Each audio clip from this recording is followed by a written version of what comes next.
ગિરનાર વિશે આપ થોડું જણાવો કે ગિરનારમાં તો આપ જેવા ઘણા બધા સિદ્ધ યોગી અને કંદરાઓમાં એવા બધા બેઠા છે કે ઘણા બહાર પણ નથી આવતા અને એમને મળવું પણ ઘણું મુશ્કેલ છે, તો આપ થોડું એમના વિશે જણાવો. એ લોકોને મળવું એટલે દુર્લભ છે કે એ લોકો પણ પોતાની એક અવસ્થામાં હોય છે. બીજું આપણે જેમ લાગે સમાજની અંદર નથી આવતો તો સમાજનું કલ્યાણ કઈ રીતે કરે, પણ એ ત્યાં બેઠા બેઠા કે હિમાલય હોય કે ગિરનાર હોય ત્યાં બેઠા બેઠા આ બ્રહ્માંડની અંદર સતત સકારાત્મક ઉર્જાઓ મોકલે છે, જેનાથી સાત્વિક લોકો એકબીજાની નજીક આવે, દુઃખી વ્યક્તિની પાસે સુખી વ્યક્તિ આવે ને એને સુખ આપવાની કોશિશ કરે.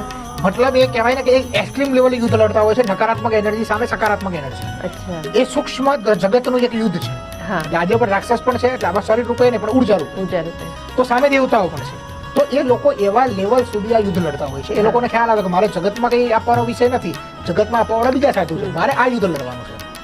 તો પોતે એટલા સિદ્ધ હોય છે કે પોતાની આજુબાજુનું જે વાયુમંડળ હોય ને એવું બનાવી લે કે આપણે પ્રવેશ પણ કરીએ, સામાન્ય મનવાળો પ્રવેશ કરે એટલે ત્યાં વિચારે અહીંયા નથી જવું, સિંહ હશે એમ કરીને નીકળી જાય. મતલબ ત્યાં પ્રવેશ કરવાનો પાત્ર વગર કોઈ અંદર એન્ટર ના થાય. મતલબ એક કહેવાય ને કે ઉર્જાથી એવો ગેટ તૈયાર કરી દીધો હોય કે જે ખરેખર ચોથા પાંચમા કે છઠ્ઠા લેવલનો જાગૃત વ્યક્તિ હોય ને એ ત્યાં જવાની ઈચ્છા થાય. તમે 100 ને 1000 લોકો ત્યાંથી પસાર થઈ જાય પણ એ ગુફામાં જવાનો વિચાર માત્ર નહીં આવે, અને જેની ઉર્જા લેવલ ઉપર હશે ને સીધો ગુફામાં જશે.